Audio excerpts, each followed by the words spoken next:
Online live classes में आपका स्वागत है।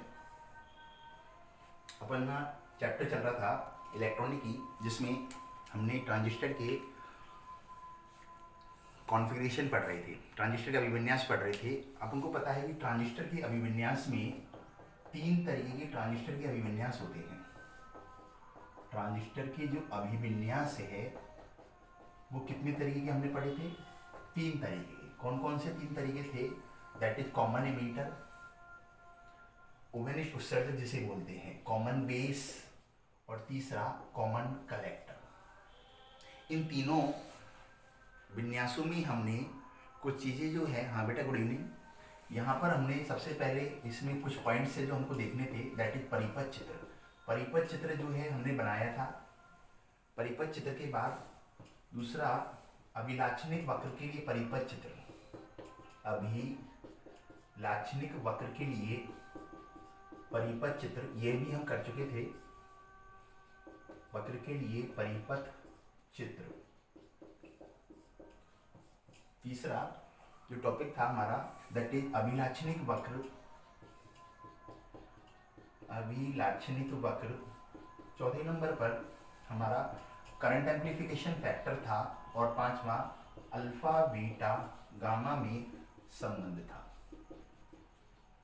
इसमें से हम ये वाला पॉइंट कर चुके हैं, दिस वन ये वाला कर चुके हैं। आज हमारा जो टॉपिक रहेगा लास्ट ट्रांजिस्टर का, दैट इज अभिलाक्षणिक वक्र रहेगा।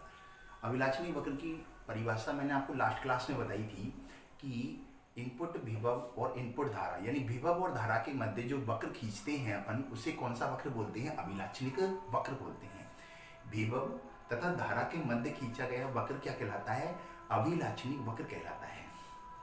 ठीक है। अभिलाक्षणिक वक्र दो तरीके के होते हैं आपके पास। एक तो होता है इनपुट अभिलाक्षणिक वक्र यानी निवेशीय अभिलाक्षणिक वक्र, एक होता है आउटपुट अभिलाक्षणिक वक्र।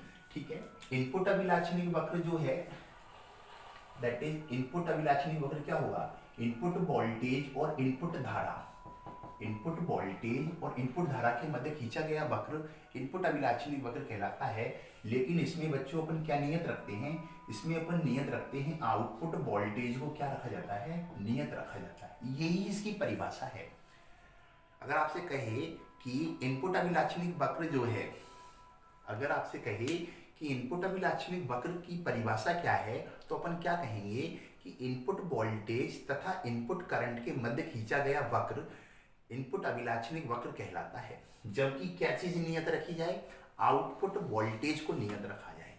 जबकि अगर आपके पास में आउटपुट वोल्टेज और आउटपुट करंट के मध्य अगर ग्राफ खींचूंगा, तो उसे कौन सा अभिलाक्षणिक वक्र बोलेंगे? आउटपुट अभिलाक्षणिक वक्र बोलेंगे।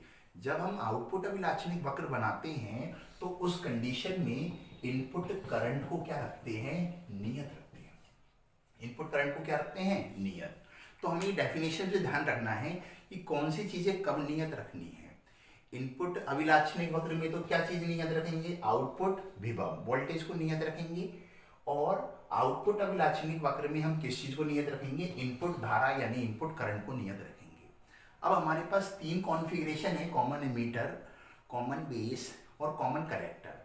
इन तीनों के लिए हम दो दो ग्राफ बनाएंगे। कॉमन एमीटर के लिए इनपुट और आउटपुट वाला, कॉमन बेस के लिए इनपुट और आउटपुट वाला, और कॉमन कलेक्टर के लिए इनपुट और आउटपुट वाला। ठीक है। लास्ट क्लास में हमने एक छोटा सा टॉपिक को डिस्कस किया था कि कॉमन एमीटर ट्रांजिस्टर में जो है, ट्रांजिस्टर तीन अवस्थाओं में काम करता था। कौन कौन सी तीन अवस्थाएं थी कॉमन एमीटर ट्रांजिस्टर में? कौन से ट्रांजिस्टर में? कॉमन एमीटर ट्रांजिस्टर में कौन कौन सी तीन अवस्थाएं थी? नंबर वन अवस्था थी आपके पास, दैट इज अंतक अवस्था, कट ऑफ स्टेट बोलते हैं हम इसे। अंतक अवस्था that is cut off state. इस कट ऑफ स्टेट में क्या होता था? कट ऑफ स्टेट में आपके पास आईबी जो धारा है वो शून्य होती थी, जिससे आईसी का मान भी क्या होता था? शून्य होता था। तो अगर आपसे अंतक अवस्था की परिभाषा पूछ ले तो आप लिख सकते हो कि आईबी का मान शून्य होता था, तो आईसी का मान भी कितना होगा? शून्य होता था। या फिर आप सिंपल से ऐसा कहे कि अपन को पता है कि कॉमन एमीटर ट्रांजिस्टर है, दैट इज यहाँ पर बेस है, इधर एमीटर है और इधर कलेक्टर है। एमीटर को कॉमन रखना है, ये कॉमन रहा। तो एक डायोड कौन सा बना? बेस वाला। इधर दूसरा डायोड कौन सा बना, कलेक्टर डायोड। तो अपन कह देंगे दैट इज आधार डायोड। ये वाला कौन सा है, ये कौन सा, कलेक्टर का मतलब संग्राहक डायोड, संग्राहक डायोड। तो अंतक अवस्था में क्या होता था, अंतक अवस्था में आपके पास आईबी का मान शून्य होता था। आईबी का मान शून्य तो आईसी का मान भी कितना होता था, शून्य। दैट इज ये वाला डायोड ऑन है क्या ऑफ है, ऑब्वियसली ऑफ है। दैट मीन्स हम बोल देंगे कि बेस डायोड और संग्राहक डायोड, यानी बेस वाला डायोड भी क्या है, ऑफ है, और संग्राहक वाला डायोड भी क्या है, ऑफ है। तो ऐसी अवस्था जिसमें बेस डायोड और संग्राहक डायोड दोनों ही ऑफ होते हैं, कौन सी अवस्था कहलाती है, अंतक अवस्था।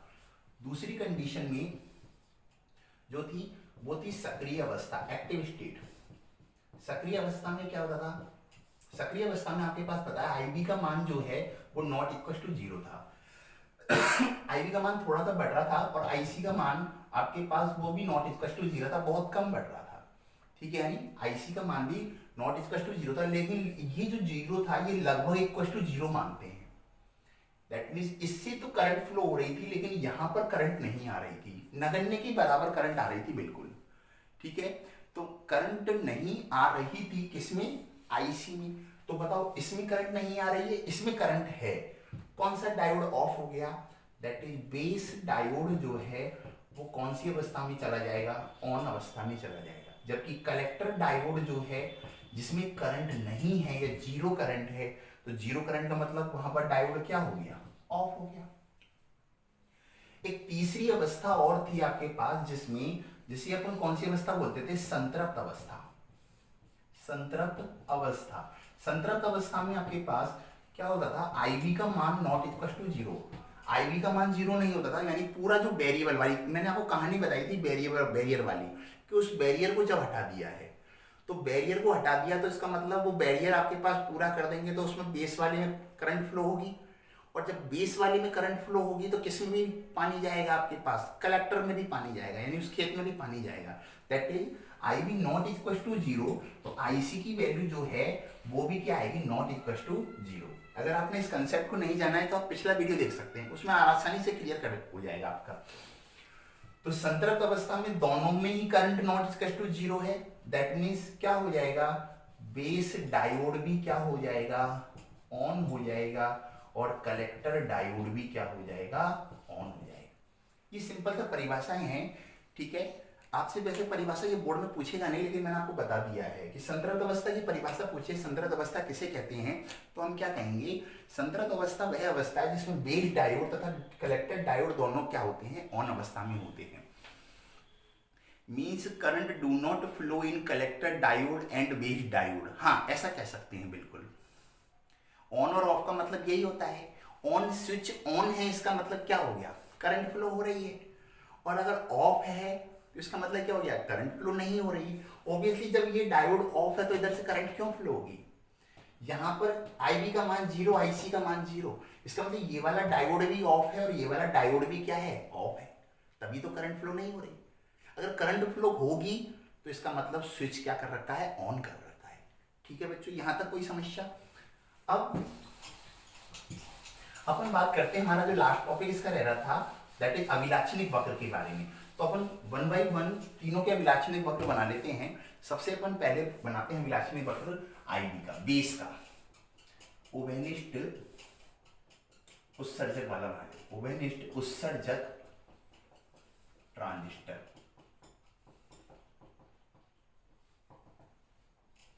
तो ओवेनिस्ट उत्सर्जक ट्रांजिस्टर में आपके पास, आपको पता है अपन ओवेनिस्ट उत्सर्जक ट्रांजिस्टर का जब डायग्राम हम बनाते थे, ओवेनिस्ट उत्सर्जक ट्रांजिस्टर का अपन जब डायग्राम बनाते थे, यहाँ पर इमीटर को ऐसे रखते थे, बेस को ऐसे रखते थे, कलेक्टर ये इमीटर कॉमन रखना है, एक बैटरी बेस और इमीटर के बीच में जोड़ेंगे, एक बैटरी कलेक्टर और किसके बीच में जोड़ेंगे, इमीटर के बीच में जोड़ेंगे।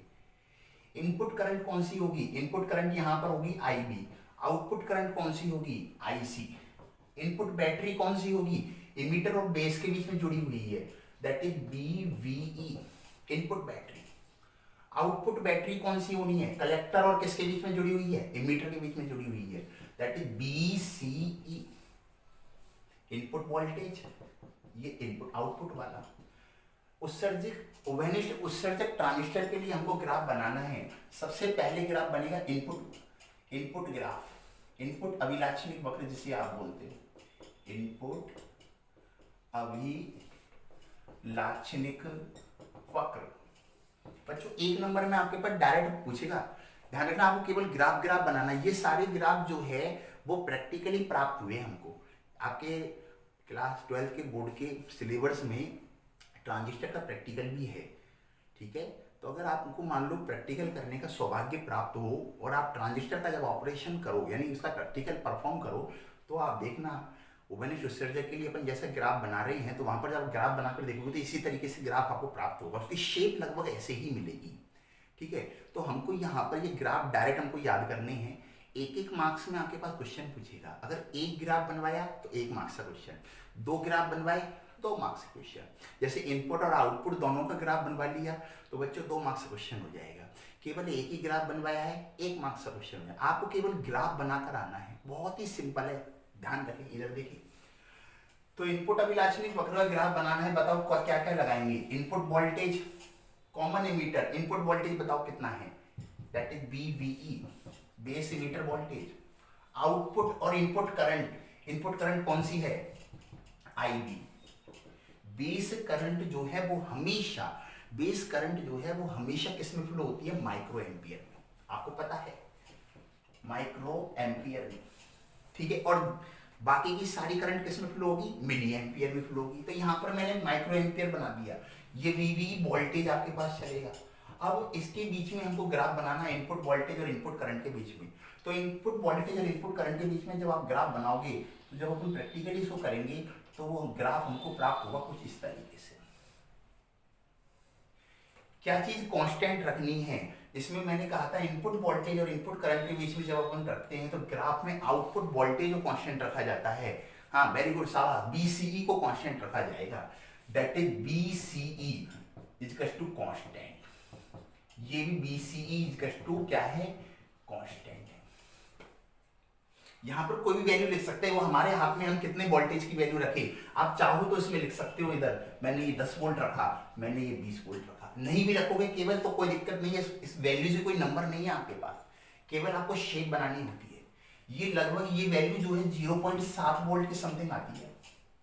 नहीं लिखोगे जब भी मैंने कहा कोई मार्क्स नहीं कटेगा, लेकिन मैं आपको अंदाजे से बता रहा हूँ कि 0.7 वोल्ट के समथिंग नियर आती है आपके पास। तो हमको केवल इनपुट वोल्टेज, तो आपको जब ग्राफ बनाना है तो ध्यान रखें आप, एक तो ये जरूर लिखें, ये पैरामीटर जरूर लिखें, ग्राफ की शेप जरूर बनाएं ऐसे, ठीक है। इसमें ये अवश्य लिखें BCE बराबर क्या है, कांस्टेंट है। वैल्यू का लिखना कोई जरूरी नहीं है, कोई ये भी जरूरी नहीं है 10 वोल्ट और 20 वोल्ट लिखे, आप अपनी इच्छा से 15 वोल्ट 25 वोल्ट भी लिख सकते हो, ठीक है। क्योंकि हमने आपको पता है वेरिएबल बैटरी जोड़ रखी है, वेरिएबल बैटरी यानी हम कोई सा भी वोल्टेज जोड़ सकते हैं, ठीक है। इस वैल्यूज को याद रखना चाहे तो आप इसको भी याद कर सकते हैं, वो कोई मैटर नहीं करता। अब हम बनाते हैं इसका आउटपुट अभिलाक्षणिक वक्र।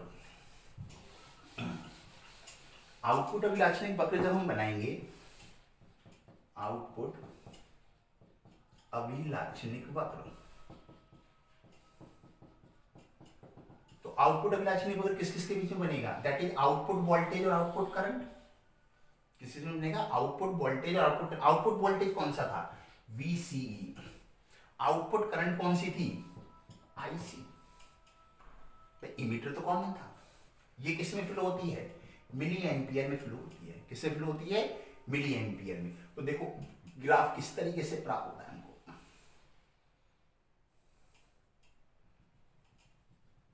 और क्या चीज कांस्टेंट रखते हैं अपन आउटपुट में, इनपुट करंट कांस्टेंट रखते हैं, दैट इज इनपुट करंट कौन सी है, IB है। तो ये आपके पास मैंने जब IB की वैल्यू 0 है उस कंडीशन में बनाया है। ये मैंने जब IB की वैल्यू बढ़ाई, that is IB equal to, इधर लिया मैंने मान लो 2 माइक्रो एम्पियर, 2 माइक्रो एम्पियर। तो आपको पता है IB की वैल्यू माइक्रो में है, तो इधर कौन सी वैल्यू आएगी, IC की। तो ये जो IC की वैल्यू आएगी that is 2 milli ampere. Exact नहीं है, कोई जरूरी नहीं है कि एग्जैक्ट ही आए। अगर मान लो बहुत बढ़िया परफॉर्म कर रहे हो, आपका इंस्ट्रूमेंट बहुत बढ़िया काम कर रहा है, प्रेशर टेम्परेचर सारे आपके कंडीशन सारे आपके अनुकूल है, वोल्टेज सप्लाई जो आप कर रहे हो उसमें कोई फ्लक्चुएशन नहीं है, तो 2 माइक्रो एम्पियर लगाओगे तो 2 मिली एम्पियर जनरेट होगी। वरना हो सकता है अपन जब परफॉर्म करें इसको तो आइडियली हमको ये वैल्यू प्राप्त नहीं हो, आप 2 माइक्रो एम्पियर की करंट फ्लो कराओ, हो सकता है इधर आपके पास 1.5 आ जाए, 2.5 आ जाए, 2 पॉइंट समथिंग आ जाए, 1.8 समथिंग आ जाए। लेकिन मैंने बताया आपके पास इन वैल्यूज को लिखना कोई जरूरी नहीं है। मैंने आपसे फिर कहा केवल हमको ग्राफ की शेप पता होनी चाहिए। अगर मैं इसको वैल्यू और बढ़ाता हूं, मैंने आईवी की वैल्यू कर दी मान लो 4 माइक्रो एम्पियर, तो बताओ ये कितना मिलेगा हमके पास, 4 मिली एम्पियर। ध्यान रखना इधर माइक्रो चलेगा इधर मिली चलेगा। मैंने इसकी वैल्यूज को बढ़ाया आपके पास, ये आईवी की वैल्यू कर दी मैंने 6 माइक्रो एम्पियर, ये कितना हो जाएगा 6 मिली एम्पियर। वैल्यू लिखना कोई जरूरी नहीं है। मैंने फिर आपसे कहा हमें केवल ग्राफ की शेप बनानी होती है। ये मैंने आईवी की वैल्यू जो है इसको मैंने बढ़ाकर, ये आईवी की वैल्यू मैंने कर दी कितनी 8 माइक्रो एम्पियर, कितना मिल जाएगा आपके पास 8 मिली एम्पियर। ये ग्राफ हमें इस तरह से प्राप्त होगा। इसके 3 रीजन आपको दिख रहे हैं।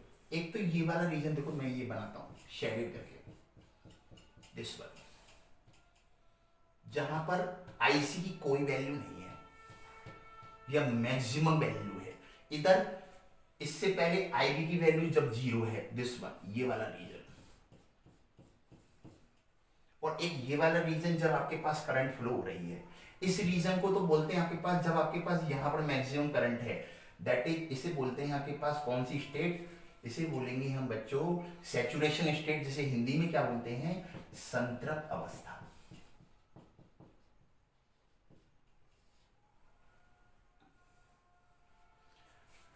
सर ये ग्राफ की लाइन बिल्कुल हॉरिजेंटल स्ट्रेट लाइन बनानी है क्या, दिस वन, हाँ ये वाली आप स्ट्रेट लाइन बनाएंगे बिल्कुल, ये वाली कांस्टेंट है ना, इसलिए ये बच्चों स्ट्रेट लाइन का मतलब ये कांस्टेंट रखी गई है इसलिए बनानी है, ठीक है। अच्छा ये वाली जो स्टेट है ये कौन सा हो जाएगा, cut off state, cut off state यानी अंतक अवस्था। और ये वाली जो स्टेट है बच्चों जहां पर ये करंट कांस्टेंट फ्लो हो रही है, दैट इज ये वाला रीजन, इस रीजन को बोलेंगे एक्टिव यानी सक्रिय अवस्था, सक्रिय अवस्था, सेम टू सेम बिल्कुल। ऐसे ग्राफ बनाना है आपके पास, कोई समस्या बताओ इसमें। आता ग्राफ की शेप आपको ध्यान रखनी है। मैंने कहा ये सारे डाटा जो है वो प्रैक्टिकल डाटा है। प्रैक्टिकल डाटा का मतलब हुआ ये सारे डाटा हमको प्रैक्टिकल से प्राप्त हुए हैं। तो प्रैक्टिकली ग्राफ जब हमें मिले हैं तब हमने उन ग्राफ को परफॉर्म किया है और उनको बनाया है, ठीक है। इसके बाद एक बात, तो ये कौन सा हुआ, ये कॉमन इमीटर वाला हुआ। कौन सा वाला हुआ, ये कॉमन इमीटर का। अब अपन बात करते हैं कॉमन बेस के लिए।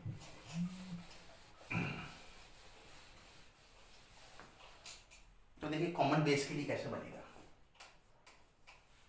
उभयनिष्ठ उत्सर्जक की जगह लगा देंगे उभयनिष्ठ आधार पर ट्रांजिस्टर, नंबर बी। अब उभयनिष्ठ आधार ट्रांजिस्टर के लिए हमको बनाना है तो वापस वही पहला इनपुट ग्राफ, निवेशी अभिलाक्षणिक वक्र जब हमको बनाना है इनपुट वाला, तो कैसे लेंगे, इनपुट वोल्टेज और इनपुट करंट के बीच में ग्राफ। इनपुट वोल्टेज और इनपुट करंट के बीच में लेना है, बेस कॉमन है। सबसे पहले देखिए कौन सा इनपुट वोल्टेज है, ये मैंने इमीटर रखा, ये बेस रखा, ये कलेक्टर। बेस कॉमन है यानी बेस को इमीटर के साथ भी जोड़ना है और बेस को किसके साथ भी जोड़ना है, कलेक्टर के साथ भी जोड़ना है, क्योंकि इसमें क्या कॉमन है, इसमें कॉमन है आपके पास बेस। तो एक बैटरी इसमें कौन सी हो जाएगी, ये वाली इनपुट वाली बैटरी हो जाएगी VEB। इधर आउटपुट में बैटरी कौन सी हो जाएगी, BCB। इनपुट में करंट कौन सी हो जाएगी, यहां से कौन सी करंट फ्लो होगी, IE। आउटपुट में कौन सी करंट फ्लो होगी, C से फ्लो होगी, that is IC। Input graph banana, output input voltage और इनपुट करंट। इनपुट वोल्टेज कौन सा है, VEB है, इमीटर और बेस के बीच में जोड़ रही है बैटरी। इनपुट करंट कौन सी है, IE, इमीटर करंट फ्लो हो रही है। ग्राफ कैसे बनेगा, तो हमने जब इसका ग्राफ बनाकर देखा, जब प्रैक्टिकली इसको करके देखा, तो अपन क्या देखते हैं, अपन देखते हैं कि इसका ग्राफ हमको बिल्कुल सेम टू सेम उसी की तरह मिलता है जैसे कॉमन इमीटर में मिल रहा। इसका ग्राफ कैसे मिलता है? बिल्कुल बिल्कुल, इसका ग्राफ जो है, इनपुट ग्राफ जो है किसका, कॉमन बेस का, वो किसकी तरह मिला है? Input graph of common emitter की तरह मिला है। बिल्कुल सिंपल, लेकिन फर्क क्या है? फर्क इन पैरामीटर्स का है। वहां पर इनपुट में ये नहीं था, यहाँ पर इनपुट, वहां पर इनपुट में ये वोल्टेज नहीं था, वोल्टेज चेंज था, कांस्टेंट कुछ और ही था। वहां कांस्टेंट कुछ और था, यहाँ कांस्टेंट क्या है? Output voltage, that is BCB constant है। बीसीबी की वैल्यू क्या है? कांस्टेंट। इधर भी बीसीबी क्या है? कांस्टेंट है। ठीक है यानी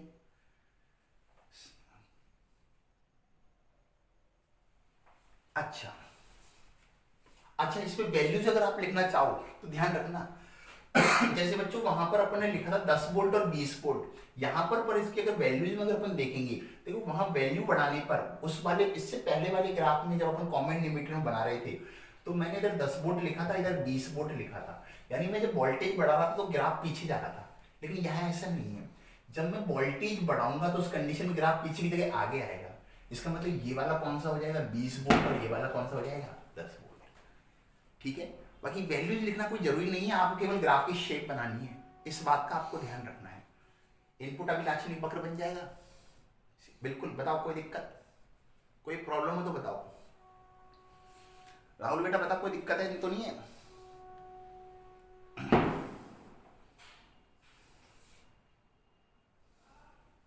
नो दिक्कत गुरुजी, ओके चलो, कोई दिक्कत नहीं है तो फिर आगे चलते। इसका आउटपुट वाला और ग्राफ बना लेते हैं। तो इसका आउटपुट वाला ग्राफ बनाएंगे तो वो कैसे बनेगा?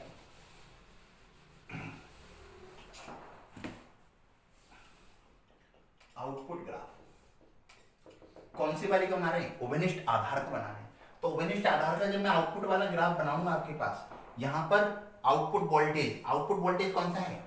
बीसीबी। आउटपुट करंट कौन सी है? आईसी। इसके बीच में ग्राफ बनाना है। तो इसके बीच में जब हम ग्राफ बनाते हैं तो हमें ग्राफ कुछ इस तरीके से मिलता है।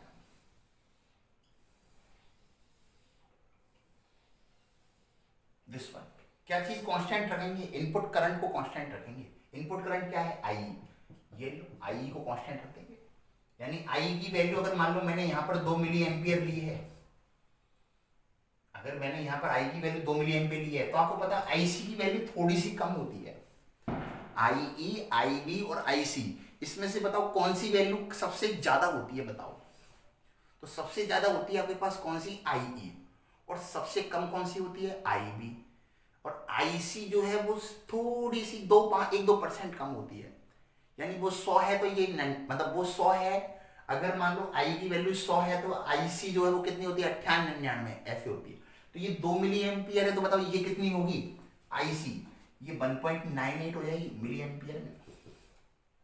अगर मान लो ये आई की वैल्यू 4 मिली एम्पियर है, जरूरी नहीं है आप 2 लिखो, आप 20 मिली एम्पियर लिखो, लेकिन फिर यहाँ क्या लिखना पड़ेगा? 19.8 मिली एम्पियर। यहाँ 4 मिली एम्पियर है तो यहाँ कितना हो जाएगा बताओ? 3.8 मिली एम्पियर। यहाँ अगर आई की वैल्यू मैं अगर 6 मिली एम्पियर लेता हूं तो ये कितना हो जाएगा? 5.7 मिली एम्पियर। ऐसे ग्राफ बनेगा, दैट इज आउटपुट वोल्टेज और आउटपुट करंट के बीच में ग्राफ। ठीक है, आपको ग्राफ की शेप ध्यान रखनी है। वो केवल मैंने आपसे कहा ग्राफ को बनवाएगा, ग्राफ से संबंधित कुछ बात भी नहीं लिखनी है आपको। ठीक है, आपको अपना दिमाग नहीं लगाना है किसी भी तरीके से, क्योंकि ये सारे ग्राफ प्रैक्टिकली प्राप्त हुए हैं और कुछ लिखना ही है तो फिर ऐसे लिखेंगे हम आपके पास कि जब हम इसको प्रैक्टिकली परफॉर्म करते हैं तो हम इनपुट वोल्टेज में क्या लेते हैं? बीसीबी। इनपुट करंट में क्या लेंगे? आईसी। और इनको इसको नियत रखते हुए हम ग्राफ बनाते हैं तो निम्न ग्राफ प्राप्त होता है। ठीक है, यानी इसमें संयुक्त अवस्था कौन सी होगी?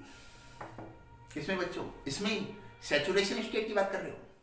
देखो इसमें सैचुरेशन स्टेट की वैल्यू बहुत कम होती है। दरअसल ये जो सैचुरेशन स्टेट है ना, ये वाली, ये सैचुरेशन स्टेट जो है इसमें अलग अलग तरीके से होता है। अलग ये रीजन सैचुरेशन स्टेट का हो जाएगा, ये रीजन सैचुरेशन स्टेट का, ये रीजन सैचुरेशन स्टेट का हो जाएगा।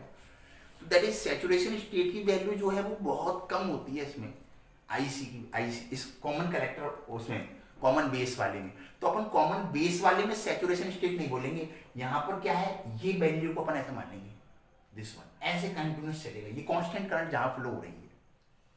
ठीक है, यानी कोई दिक्कत बताओ? नाउ अब अपन बात करते हैं कॉमन कलेक्टर कॉन्फ़िगरेशन की।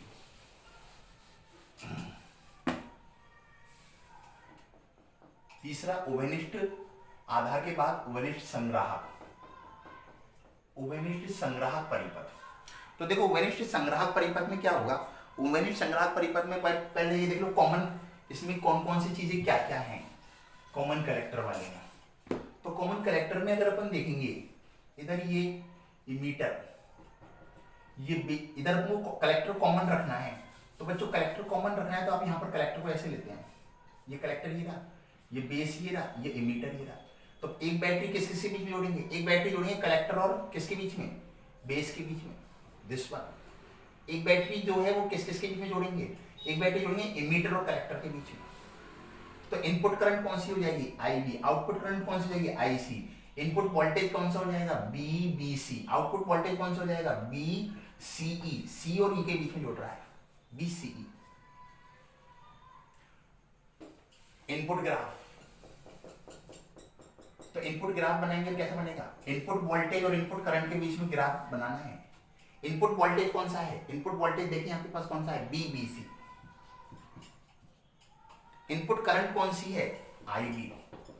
इसके बीच में ग्राफ बनाना है। तो इनपुट वोल्टेज और इनपुट के बीच में ग्राफ बनाना है, जबकि क्या चीज कांस्टेंट रखनी है हमको, आउटपुट वोल्टेज कांस्टेंट रखना है, बीसीई को कांस्टेंट रखना है। बीसीई बराबर कांस्टेंट, बीसीई बराबर कांस्टेंट। जैसे मान लो सब कुछ कहो, अगर ये आपके पास बीसीई की जो वैल्यू है वो 3 वोल्ट है, 3 वोल्ट, तो ये कितना आएगा आपके पास, ये वैल्यू जो है यहाँ पर 4 होगी। बीसी की वैल्यू मान लो ये आपके पास 6 वोल्ट है, तो ये वाली वैल्यू कितनी होगी, 5 वोल्ट होगी। ठीक है, ये 6 है, अगर आपके पास ऐसा लो ये 6 है तो ये वाली वैल्यू कितनी जाएगी, 5 वोल्ट होगी। ऐसे बनेगा तिरछा ग्राफ में, ध्यान रखना। ये क्या है, तिरछा ग्राफ है, ऐसे मिलता है ग्राफ। मैंने आपसे फिर कहा वैल्यू को लिखना कोई जरूरी नहीं है, मैंने आपको अंदाजे के लिए किस तरीके से कितनी वैल्यू से प्राप्त होता है वो वाली वैल्यू लिखी है।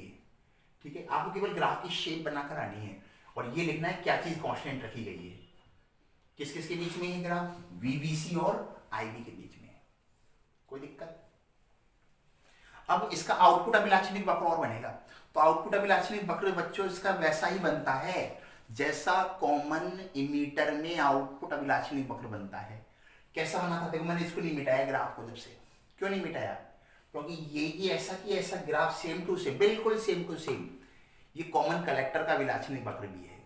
बस क्या चीज चेंज करनी पड़ेगी, ये पैरामीटर चेंज करने पड़ेंगे।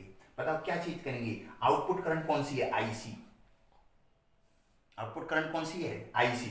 इनपुट वोल्टेज कौन सा है इसमें, कॉमन कलेक्टर में इनपुट वोल्टेज कौन सा है, इनपुट वोल्टेज बताओ, आउटपुट वोल्टेज कौन सा है, बीसी। तो ये बीसी ऐसे लिख दिया, आउटपुट करंट कौन सी लिख दिया, आईसी लिख दी।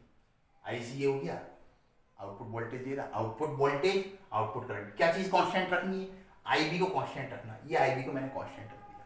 बिल्कुल सेम टू सेम जो ग्राफ है वो किसका बना देंगे अपने पास, ऐसे ये सेम टू सेम ग्राफ बन जाएगा, कॉमन कलेक्टर का ग्राफ बन जाएगा। जैसे कॉमन कलेक्टर में बच्चों आउटपुट करंट जो है, सॉरी आईसी नहीं है, ये आईई है। इसमें आउटपुट करंट कौन सी आएगी, आईई। तो यहां पर आईसी की जगह क्या रख देंगे, आईई रख देंगे। कॉमन कलेक्टर में जो है आउटपुट करंट कौन सी है, आईई, तो अपन आउटपुट ये क्या कर देंगे, आईई कर देंगे। और आउटपुट वोल्टेज कौन सा है, बीसीई। तो बीसीई यहां पर ये बीसीई है, बीसीई, तो बीसी का बीसी रहने दिया।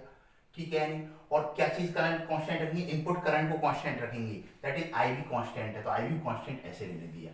ये क्या बन गया, सीसी का जो है आउटपुट ग्राफ बन गया। किसका बन गया बच्चों, कॉमन कलेक्टर का। तो बिल्कुल सेम टू सेम ग्राफ बनेगा, केवल क्या चीज चेंज होगी, केवल आईसी की जगह क्या कर देना है, आईई चेंज कर देना है। ठीक है, यानी कोई कंफ्यूजन बताओ किसी भी तरीके का, किसी को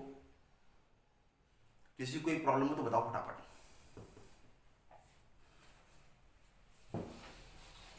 कौन कौन से ग्राफों की शेप सेम आएगी बताओ, कौन कौन से ग्राफों की सेम शेप आएगी। देखो इधर common emitter, common base, common collector, इधर इनपुट, इधर आउटपुट, इधर इनपुट, इधर आउटपुट, कॉमन कलेक्टर में भी इनपुट और इधर आउटपुट। कौन कौन से सेम थे, कॉमन इमीटर का आउटपुट और कॉमन कलेक्टर का आउटपुट, दोनों ग्राफ कैसे थे, सेम शेप के थे। इधर से कॉमन इमीटर का इनपुट और कॉमन बेस का इनपुट, इन दोनों का आउटपुट का ग्राफ कैसा था, सेम था बच्चों। केवल ये सेम और केवल ये दो ही तो अलग है। केवल 4 ग्राफ्स याद करने, ध्यान रखना 100% बोर्ड्स में क्वेश्चन आएगा, हर साल आता है। आप कोई से भी साल का पेपर उठा के देखना, लास्ट ईयर का पेपर भी देख लेना, ठीक है। तो ये जो 5 पॉइंट्स होते हैं अपने पास, दिस वन परिपथ अभिलाषणिक वक्र, परिपथ अभिलाषणिक वक्र, करंट एम्प्लीफिकेशन फैक्टर और अल्फा बीटा गामा में संबंध, ये इस तरीके से हमारा ट्रांजिस्टर वाला टॉपिक बच्चों यहाँ पर कंप्लीट होता है। ट्रांजिस्टर वाला जो टॉपिक है वो हमारा यहाँ पर कंप्लीट होता है। अब इसमें ट्रांजिस्टर का एक लास्ट टॉपिक रह रहा है, ट्रांजिस्टर के उपयोग, कि ये जो ट्रांजिस्टर है इसके यूजेस क्या है। ये हमने जो ट्रांजिस्टर बनाए हैं, इस तरीके से हमने ट्रांजिस्टर बनाए थे, ये परफॉर्म देखे, इन ट्रांजिस्टर का यूज आखिर कहाँ हो रहा है, तो आप देखोगे। और जब मैं आपको बताऊंगा, अभी बताएंगे, इसको करेंगे अभी टॉपिक इसी को, जब अपन इसको पढ़ेंगे अपन देखेंगे तो आपको पता चलेगा कि ट्रांजिस्टर हर डिवाइस में लगा हुआ है बच्चों, हर डिवाइस में ट्रांजिस्टर लगा हुआ है। आपके मोबाइल में जो आप ऑन ऑफ का बटन करते हो उसमें ट्रांजिस्टर लगा हुआ है। ट्रांजिस्टर की जो भी इलेक्ट्रॉनिक डिवाइस होती है, स्विच ऑन और ऑफ करने के लिए, ये वाले ऑन ऑफ नहीं, अपन जो बिजली वाले करते हैं वो नहीं, इलेक्ट्रॉनिक डिवाइस वाला जिसमें ऑन ऑफ होगा उसमें ट्रांजिस्टर लगा हुआ है। कैसे, चलो पढ़ते हैं आगे नेक्स्ट टॉपिक की तरफ।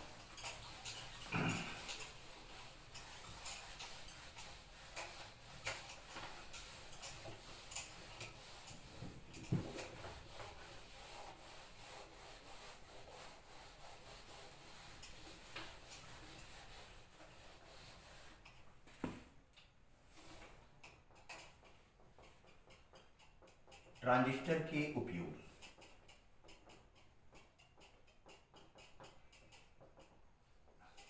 तो देखो ट्रांजिस्टर के बच्चों 3 उपयोग होते हैं।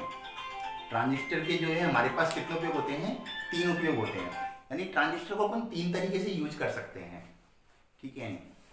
ट्रांजिस्टर को अपन 3 तरीके से यूज कर सकते हैं, 3 फॉर्म में यूज कर सकते हैं। कैसे कैसे, सबसे पहले अपन ट्रांजिस्टर को यूज कर सकते हैं एज ए स्विच के रूप में यूज कर सकते हैं, स्विच बनाने में काम में ले सकते हैं ट्रांजिस्टर को। दूसरा, इससे अभी अपन ने इससे पिछले वाले टॉपिकों में अपन ने पढ़ा था, एसी को डीसी बनाना सीखा था हमने क्या सीखा था, एसी को डीसी बनाना। लेकिन अगर अपन डीसी को एसी बनाना चाहे तो बच्चों, डीसी को अगर आप एसी बनाना चाहते हो तो आपको पता है अपने घरों में इन्वर्टर लगा रहता है। और इतना बड़ा किसने लिख दिया नोट, सर एक इलेक्ट्रिक फील्ड वाले चैप्टर का क्वेश्चन है। बेटा वो बात तो ठीक है, लेकिन आप मुझे व्हाट्सअप कर देना ना, चलो मैं फिर देख लेता हूँ, अगर मान लो ज़्यादा समय नहीं लगेगा। द इलेक्ट्रिक फील्ड वाले चैप्टर का क्वेश्चन है, the force between 2 equal and opposite nature is F, ठीक है। They are place at a distance of R, now transfer 25% charge from plus Q to minus Q, then what will be the force between 2 charge. बेटा बहुत आसान सा question है, ठीक है। Nature if they are placed at a distance of R, now transfer 25% charge plus Q to minus Q. तो आप तो मैथमेटिक्स के विद्यार्थी हैं ना, तो मैथमेटिक्स की है, तो इसमें 25% चार्ज ट्रांसफर किया है। आप क्या करो बच्चों, जब परसेंटेज वाला क्वेश्चन है, थोड़ा हिंट बताता हूँ तुमको, बहुत आसानी से कर लेगी तू, ठीक है, मुझे विश्वास है तो कर लेगी। दोनों पे चार्ज, जब परसेंटेज वाले क्वेश्चन होते हैं, जनरल कंसेप्ट होता है कि आप 100 मान के कर लो, ठीक है। तो एक पर जब बता 100 से दोनों पे 100 कूलम का चार्ज मान लिया, दोनों पे क्या मान लिया, 100 कूलम का चार्ज मान लिया, एक पर 25% ट्रांसफर किया है तो टोटल 125 हो गया। तो दूसरे पर कितना हो जाएगा, 95। दूसरे पर कितना हो जाएगा, पहले आप फोर्स निकाल लेना, कितना, पहले फोर्स निकाल लेना F इक्वल टू 100 कूलम के हिसाब से, डिस्टेंस सेम है।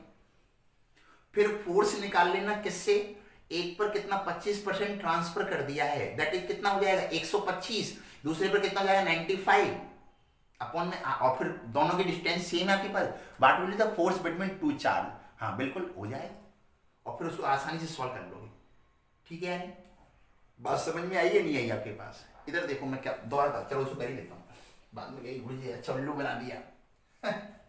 ये बच्चों देखो, इधर 2 चार्ज है, दोनों के बीच में आपके पास कह रहा है कि फोर्स जो है, अच्छा दोनों, एक चीज और इसमें दे रखी है आपके पास कि दोनों पर जो है वो इक्वल चार्ज है। ये देना जरूरी था बच्चों, इसको ध्यान रखना, इसके बगैर ठीक है, तो between two equal and opposite charge, ठीक है, तो इक्वल एंड अपोजिट चार्ज है, तो यहाँ पर ठीक है अपने इक्वल एंड अपोजिट चार्ज मतलब वो नेचर का है, उसमें कोई फर्क नहीं पड़ रहा। यहाँ पर मैंने मान लिया दोनों पर 100 कूलाम का चार्ज है। जब भी परसेंटेज वाला क्वेश्चन हो बच्चों, थंब रूल है, ध्यान रखे, हमेशा 100 मान के कर लो, कैसे से भी कैसा क्वेश्चन हो आसानी से सॉल्व हो जाएगा।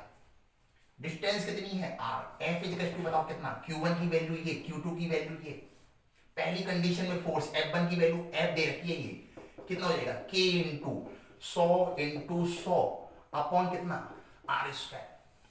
दोबारा देखो क्या कहा है उसने, नाउ केस सेकंड में क्या कहा है, ये Q1 ये Q2, 25% चार्ज को ट्रांसफर कर दिया। 25% का मतलब क्या हो गया, अब कोई कैलकुलेशन की जरूरत नहीं है, बायो वाला विद्यार्थी भी आसानी से बता देगा। 100 है तो 100 का 25% कितना होता है, 25, यानी इसके पास इधर 25% ट्रांसफर कर दिया है, इसके पास क्या कर दिया है, 25% ट्रांसफर कर दिया है चार्ज। तो 25% ट्रांसफर करा है, लेकिन एक बात और है बच्चों इसमें, वो क्या कि इनके नेचर अपोजिट दे रखे हैं। दैट मीन्स यहां पर ये प्लस है और ये वाला क्या है, माइनस है। तो जब मैं आपके पास प्लस इसमें ट्रांसफर करूंगा, देखो प्लस 100 कूलाम से इधर से -25 करूंगा, यानी -25 कूलाम जो है ट्रांसफर करने के लिए मुझे इलेक्ट्रॉन्स को इसमें देना पड़ेगा, यानी चार्ज को कम करना पड़ेगा। और जब मैं इधर में ट्रांसफर करूंगा, इसको इधर दूंगा, तो इधर से 100 100 मतलब 25% कितना हो जाएगा, 75, सॉरी कितना हो जाएगा 75, और इधर कितना हो जाएगा बताओ, 100 + 25 125, कितना हो गया 125 कूलम। और 125 तो F2 बराबर कितना हो जाएगा, K into 75 into 125 upon distance कितना r²। केवल F2 की वैल्यू तो निकालनी है।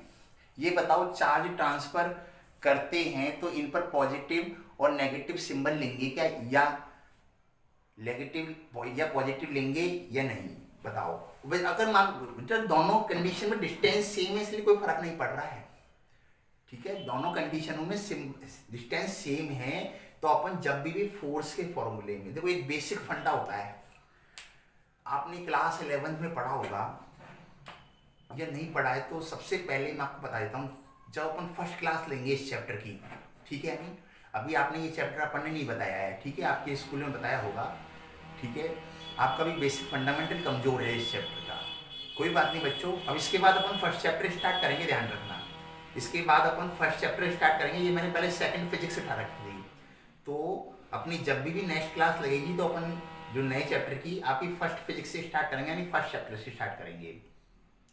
तो उसमें मैं आपको बताऊंगा कि जब भी किसी वेक्टर क्वांटिटी में अगर कोई वेक्टर क्वांटिटी है और उसमें मैं चार्ज की वैल्यू रखूंगा तो हमेशा विदाउट साइन रखेंगे। लेकिन आपने देखा होगा क्वेश्चन में गुरुजी कभी तो चार्ज के साथ ले लेते हैं, कभी बिना साइन के ले लेते हैं, पता कैसे चलता है बच्चों। अगर वेक्टर क्वांटिटी के फॉर्मूले में रख रहे हो तो फिर विदाउट चार्ज रखना पड़ेगा, विदाउट साइन रखना पड़ेगा। लेकिन अगर मान लो यही क्वेश्चन पोटेंशियल एनर्जी का होता है, स्केलर क्वांटिटी का, तो मैं फिर क्या रखता, तो मैं फिर रखता विद साइन। ये बात समझ में आई या नहीं आई कि चार्ज को कब साइन के साथ रखना है, कब विदाउट साइन रखना है। मैं इधर लिख देता हूं कि अगर मान लो वेक्टर फॉर्मूला है, वेक्टर क्वांटिटी का फॉर्मूला है, सदिश राशि का फॉर्मूला है अगर अपने पास, तो उस कंडीशन में जो चार्ज है वो कैसा रखना है, विद आउट साइन, बिना चिन्ह के रखना है, बिना चिन्ह के, ध्यान रखे। लेकिन अगर मान लो स्केलर क्वांटिटी का फॉर्मूला है, यानी सदिश राशि का फॉर्मूला है, तो उसमें चार्ज जब रखेंगे तो वो कैसे रखेंगे, विद साइन रखेंगे। ऐसा क्यों करते हैं बच्चों, ये तो अपन चैप्टर जब पढ़ेंगे तब मैं आपको वहां पर डिटेल से बता पाऊंगा।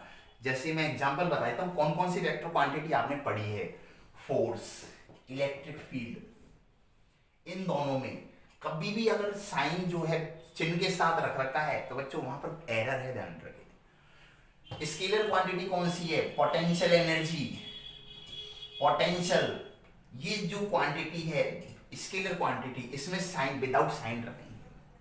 तो अगर आप यहां साइन रखने की सोच रहे हो तो गलत सोच रहे हो, क्योंकि फोर्स कैसी क्वांटिटी है, वेक्टर क्वांटिटी है।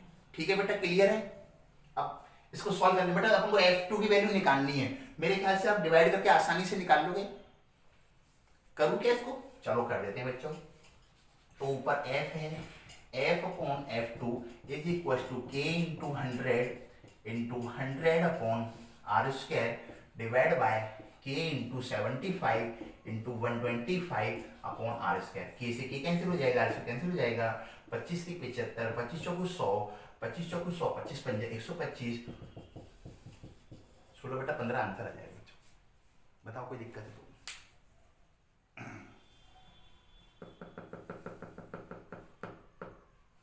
ठीक है, ओके, चलो आगे चलते हैं बच्चों अपन।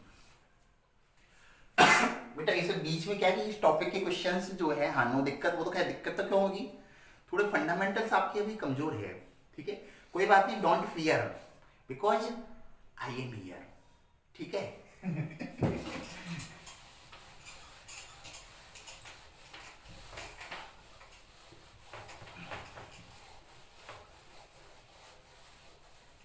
देखिए तो बच्चों इसमें ट्रांजिस्टर के मैं यूज बता रहा था। अपन कह रहे थे कि ट्रांजिस्टर का जो यूज होता है वो कैसे है। ट्रांजिस्टर का एप्लीकेशन अपन स्विच के रूप में यूज करेंगे। स्विच के रूप में कैसे यूज करते हैं, 1 बाई 1 मैं पहले आपको बता देता हूँ। स्विच के रूप में कैसे अपन ट्रांजिस्टर को यूज करते हैं। देखो आपको पता है कि इसमें यूज करता है कॉमन इमीटर ट्रांजिस्टर। हम कैसे यूज करेंगे इसको, कॉमन इमीटर ट्रांजिस्टर का प्रयोग करते हैं, इसमें का प्रयोग करेंगे। क्या खासियत है कॉमन इमीटर ट्रांजिस्टर में? कॉमन इमीटर ट्रांजिस्टर में आपको पता है कि ये जो कॉमन इमीटर ट्रांजिस्टर है, ये ट्रांजिस्टर 3 अवस्थाओं में काम करता है। कौन कौन सी? Cut off state, cut off state, अंतक अवस्था बोलते हैं बच्चों हिंदी में इसे। दूसरी कौन सी बताओ? Saturation state, saturation state. तीसरी कौन सी? Active state, active state. Switch का काम क्या है बताओ? स्विच क्या है?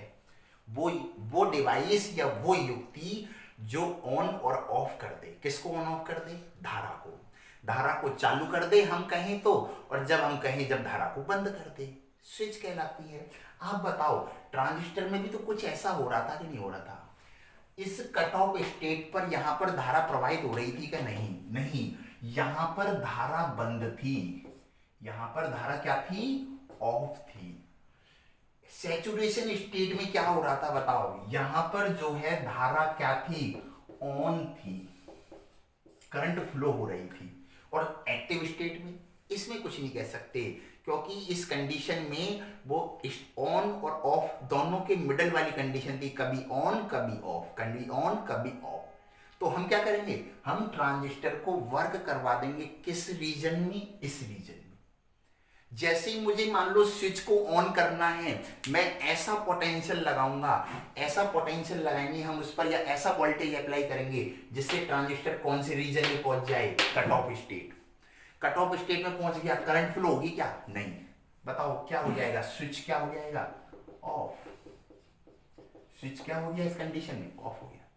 आपको करंट, आपको चालू धारा चालू करवानी है तो अपन ट्रांजिस्टर को किस तरीके से, हम उस पर ऐसा पोटेंशियल को अप्लाई करेंगे जिसमें आपके पास वो कौन सी स्टेट में पहुंच जाए? Saturation state. दैट मींस इस कंडीशन में स्विच क्या हो जाएगा?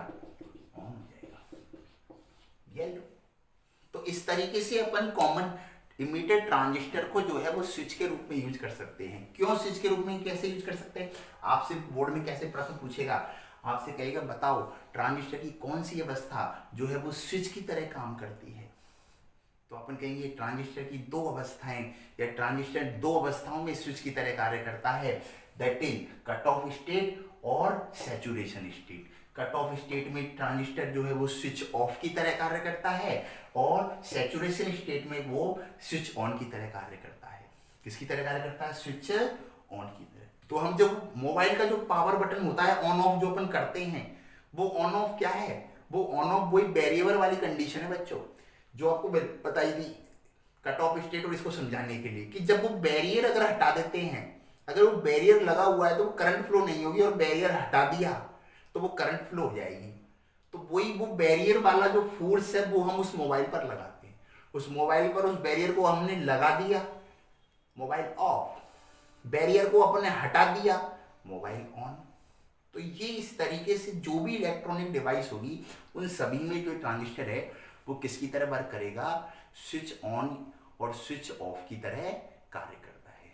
ठीक है, यानी ये ट्रांजिस्टर का यूज हुआ किसके रूप में, स्विच के रूप में। इसका दूसरा एप्लीकेशन देख लेते हैं अपने पास।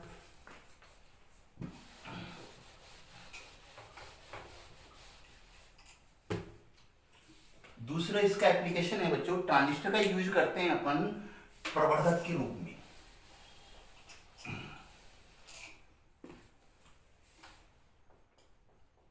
ट्रांजिस्टर का प्रयोग किसके रूप में, प्रवर्धक। प्रवर्धक को बोलते हैं एम्पलीफायर, एम्पलीफायर के रूप में। नाम से स्पष्ट है, प्रवर्धक मतलब बढ़ाने वाला। प्रवर्धक का मतलब क्या होता है, बढ़ाने वाला, जो कि आपके पास बढ़ाएगा। क्या बढ़ाएगा, इनपुट में जो देंगे उसको बढ़ाएगा। अगर हमने इनपुट में वोल्टेज दिया है तो वोल्टेज को बढ़ा देगा, इनपुट में करंट दी है तो करंट को बढ़ा देगा, इनपुट में पावर दी है तो पावर को बढ़ा देगा, उसकी एम्पलीट्यूड दिया है तो एम्पलीट्यूड को बढ़ा देगा। तो वह युक्ति जिसकी सहायता से, वह डिवाइस जिसकी सहायता से आपके पास क्या किया जाता है, इनपुट वोल्टेज या इनपुट करंट या इनपुट शक्ति को बढ़ाया जाता है या उसके मान में वृद्धि की जाती है, क्या कहलाता है, प्रवर्धक कहलाता है। क्या कहलाएगा, प्रवर्धक कहलाएगा। अब प्रवर्धक कहलाएगा तो अपन देखते हैं, दैट इज अगर मान लो जैसे हमने इनपुट में ये दिया, ये सिग्नल, ये डिवाइस हमने लगाई है कौन सी, प्रवर्धक। प्रवर्धक तो क्या हो जाएगा, इसमें आपके पास ये जो इसका एम्पलीट्यूड है इसमें क्या हो जाएगी, वृद्धि हो जाएगी। ये ऐसे वृद्धि। एक प्रवर्धक ऐसे भी होता है जिसमें हम क्या देखते हैं, हमने इनपुट ऐसे लगाया और हम क्या देखते हैं, एम्पलीट्यूड में तो वृद्धि होती है लेकिन उल्टे तरीके से वृद्धि होती है। ऊपर प्लस था लेकिन यहां पहले माइनस मिलता है, ऐसे मिलता है। Sir here is a loud sound, कम सुनाई दे रहा है। अच्छा अच्छा, एक मिनट बच्चों मैं देख लेता हूँ, यहाँ से बेटा फुल है। अच्छा आपकी तरफ थोड़ा सा लाउड साउंड हो रहा है, कोई दिक्कत नहीं बेटा, थोड़ा शादी विवाह का टाइम है ना इसलिए। तो आप ईयरफोन का यूज करें, आप जो है बेटा मोनिका वो ईयरफोन का यूज करें, मेन बात यह है।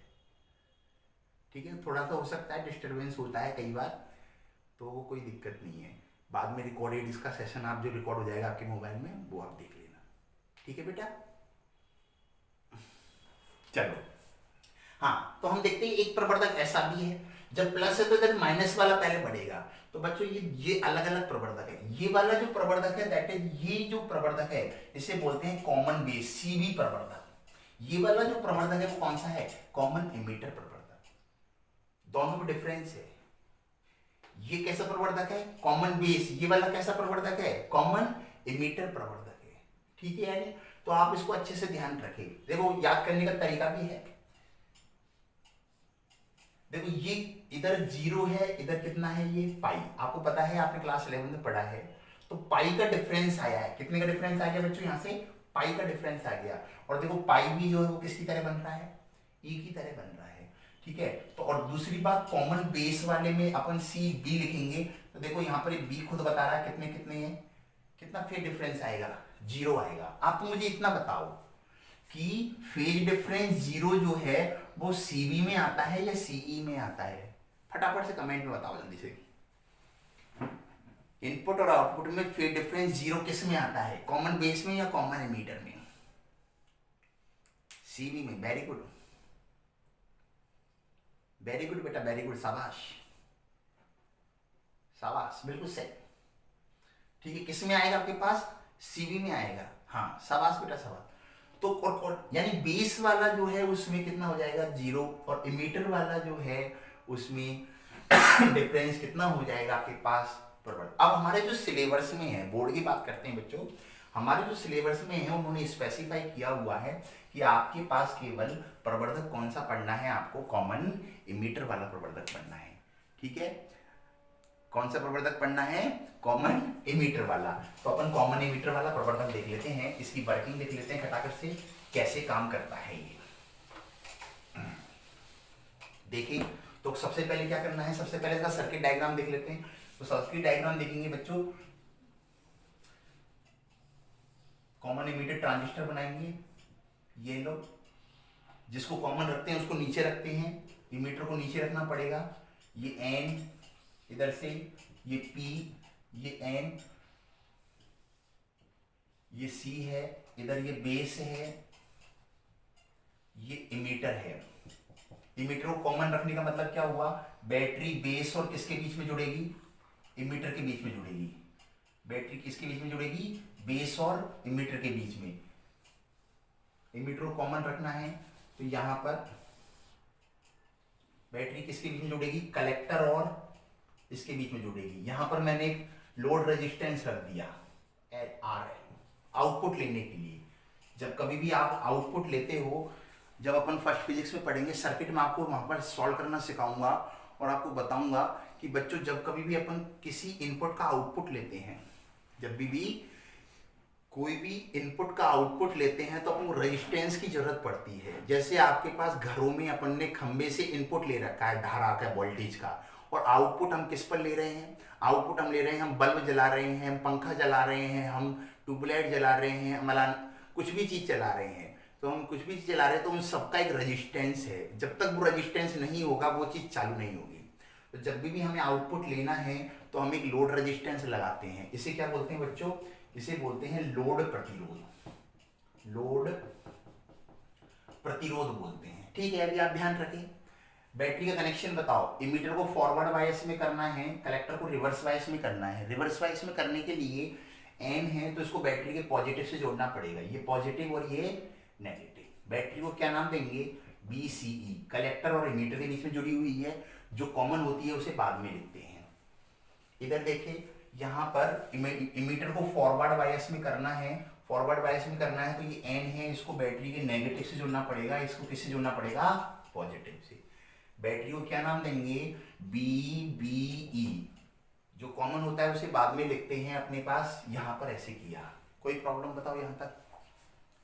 अब इसके बाद अपन आगे बात करें कि अभी मैंने इनपुट में यहां पर देखो ये DC वोल्टेज है, लेकिन हमने इनपुट में क्या दिया था, AC वोल्टेज, ठीक है। तो मैं एक AC वोल्टेज जो है वो इनपुट अप्लाई करूंगा, ये B इनपुट।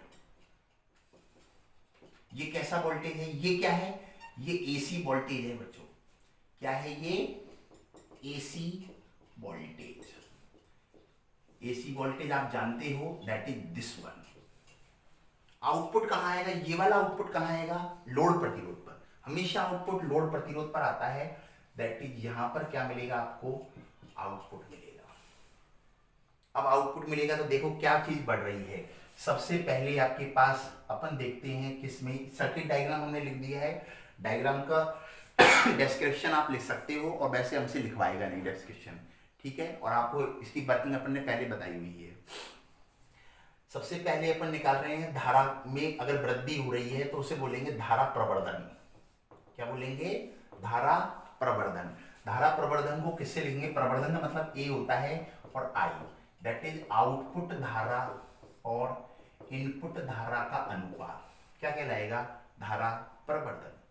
आउटपुट धारा और इनपुट धारा का अनुपात क्या कहलाएगा, धारा प्रवर्धन। अगर विभव प्रवर्धन होगा तो क्या होगा, आउटपुट विभव और इनपुट विभव का अनुपात क्या कहलाता है, विभव प्रवर्धन। शक्ति प्रवर्धन निकालना है तो आउटपुट शक्ति इनपुट शक्ति का अनुपात। हम बचपन से करते हुए आ रहे हैं, हमने काफी बार इसका प्रयोग किया हुआ है। तो आउटपुट धारा बताओ कौन सी है बच्चों, आउटपुट में कौन सी धारा प्रवाहित हो रही है, आउटपुट में यहां पर आप देखोगे तो ये IC धारा प्रवाहित हो रही है। इनपुट में कौन सी धारा प्रवाहित हो रही है, दैट इज IB। ये कॉमन करंट है, ठीक है, ये कौन सी करंट है, कॉमन करंट है। तो आउटपुट धारा कौन सी, IC। इनपुट धारा कौन सी है, IB। C/B, चाको बेर आ गया बच्चों, बताओ, बताया था ना चाको बेर, बताओ क्या है ये, अल्फा या बीटा, दिस इज अल्फा है, बीटा है या गामा है, फटाफट कमेंट सेक्शन में बताइए क्या आएगा, अल्फा बीटा गामा में से।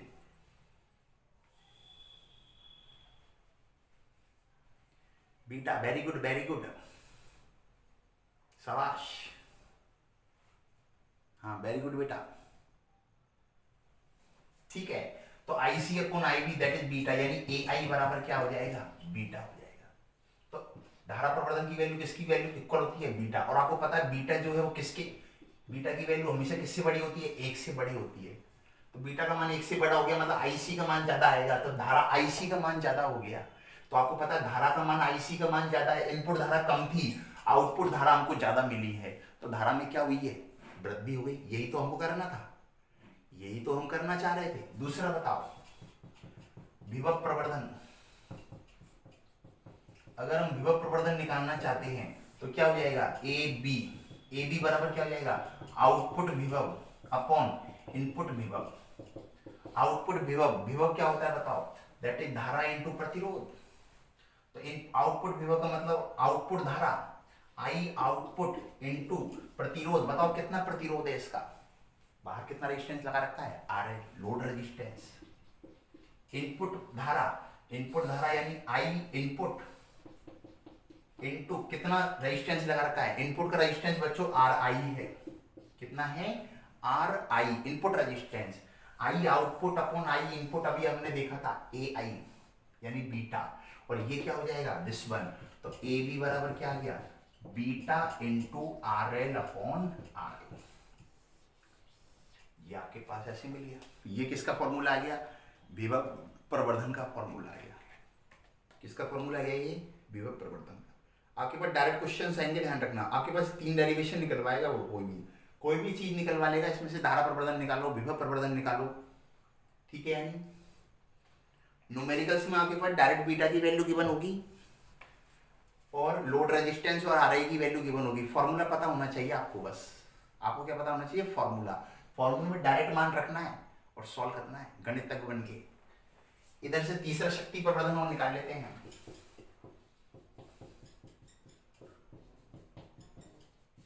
तो देखो शक्ति प्रवर्धन कैसे निकलेगा, आउटपुट शक्ति that is P output upon input शक्ति का अनुपात।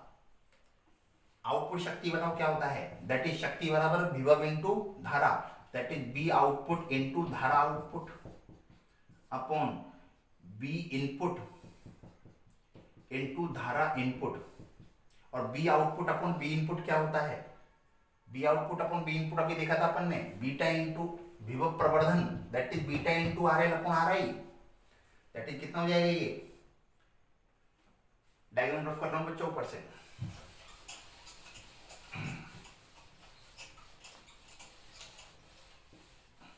देखिए यहां से बात इधर ऊपर चल रहे हैं, तो एपी बराबर कितना, ये हो जाएगा beta into R L upon R I, और I output upon I input, this becomes क्या, सॉरी अल्फा नहीं बीटा, दैट इज कितना हो जाएगा, इंटू बीटा, क्या फॉर्मूला हो जाएगा, beta square into R L upon R I. शक्ति प्रवर्धन 4 पॉइंट्स है टोटल आपके पास, 4 नहीं वैसे 5 पॉइंट्स है। एक तो सबसे पहले परिपथ चित्र, दूसरा आपके पास धारा प्रवर्धन, तीसरा आपके पास विभव प्रवर्धन, चौथा आपके पास शक्ति प्रवर्धन, और 5वें नंबर का है कलांतर। 5वें नंबर का पॉइंट क्या है, कलांतर, मतलब आउटपुट और विभव इनपुट के मध्य कलांतर कितना था। कौन सा ट्रांजिस्टर पढ़ रहे हैं अपन पढ़ रहे हैं कॉमन एमीटर। बताओ कॉमन एमीटर ट्रांजिस्टर में कलांतर कितना है, बताओ 0 है या पाई है, फटाफट बताएं कितना आएगा, दैट इज पाई आएगा। 0 तो किस में आता है, कॉमन बेस में आता है। कॉमन बेस वाला हमारे सिलेबस में नहीं है, लेकिन अगर मान लो by the way common base का आ जाए एग्जाम में प्रश्न, मान लो आउट ऑफ सिलेबस क्वेश्चन आ जाए, क्या करोगे, डायग्राम कॉमन एमीटर के कॉमन बेस का बना दोगे।